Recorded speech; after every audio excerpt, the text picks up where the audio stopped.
Nó câu nữa. Xin được ba cái bà này.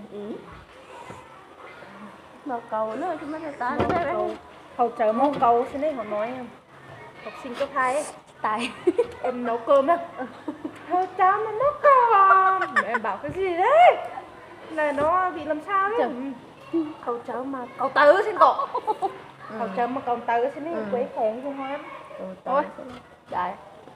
Láo.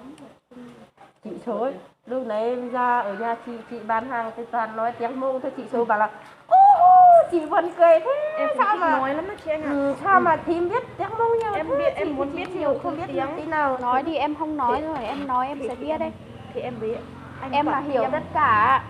Chị Phơ cũng thế. Nhiều nhưng mà Y cả hiểu một tí, y để tìm một này. anh Hùng nói không nghe, anh không Hùng biết thì gì. đi về nhà anh Hùng hỏi bảo là bảo ơi nhảy tiếng Mông cây là cái áo cái quần thì bảo thế nào lú cho lú chi thế này em bà biết rồi nhỉ. Hôm trước em biết tận thêm ở phòng học đường em nói ả ô rồi cái bà ải ô thế là tiếng Thái à? Sếp bảo vâng thế nhỉ.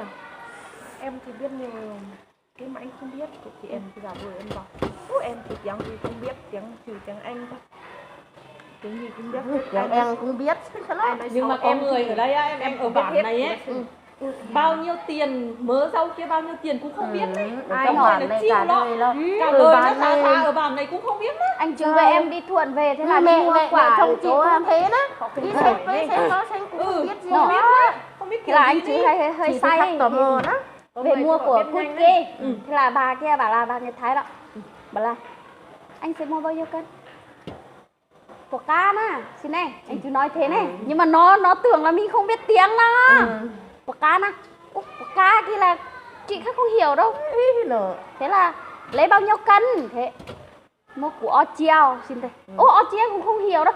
Thế là nó gọi, nó bảo là mình không hiểu quá. Thế là nó gọi mẹ từ bên kia sang nè. Mẹ ơi xuống đi bà ơi xuống đi. Xuống phiên gì một tí với. Thế mà mẹ. Thế là để bảo mình không biết tiếng gì thì là nó thế là người Thái đó ở kho sang cái đấy, kho sang Thuận Châu kia đấy, trên một tí mà nó dâu bà nhọc đi lên cái đó. Thế là Không biết có người mù tịt hẳn nó không biết một cái gì lo. thế là em bảo cho anh chứ là ông ngu quá. Nó còn bảo nó không biết rồi, nó tưởng mình không biết đấy. Thế anh chứ bảo là chiều nó một tí. em luôn phải nàng em phải hết cho nàng em Thế là phải hết cha có giá thì hiện năm đây ngoái chị đi chồng em gái của chị để điều hay ăn báo hay ăn thế là cháu gặp ốm thằng dành trên cắn tỉ kia lừa vợ nó đi viện. Thế là chị nói tiếng Mông với vợ nó thì họ có bảo là em ở đâu đấy? Sao em nói tiếng Mông đấy? Nói thế á. Em ở trên Long Hệ mà làm gì không biết. Thế là họ cứ cười thôi lo. Không biết lo. Không biết em nói cái gì, họ cứ nói thế cho mình thôi đấy. Không biết. bảo là ở sau ở bẩn ấy không biết nói thế nào nó đã không phải nữa nó Sao ăn bẩn? ở sau ở bẩn xin nè ví dụ như không xin thôi lo không biết nói nó ăn cứ nó lấy hay đâu đâu rồi bà một ba bốn người Thái thì ở một cái người Mông Chị mới nói không biết nè, cái vợ ông giống nó xanh. câu nó Em anh ơi, em không có chắp lời nó mà quay em đi chị anh ấy không có điều y mà bảo là ta y bà con nó được nó tà nên nó đâu đau chi lình mà nó tà chị anh đi tè nó cát sao mà ăn nhiều thế chị anh ấy mắt to mắt bé con đấy tốt em nói như thế giống như người ông người xanh, Lào ấy em anh đó ông giống xanh nó con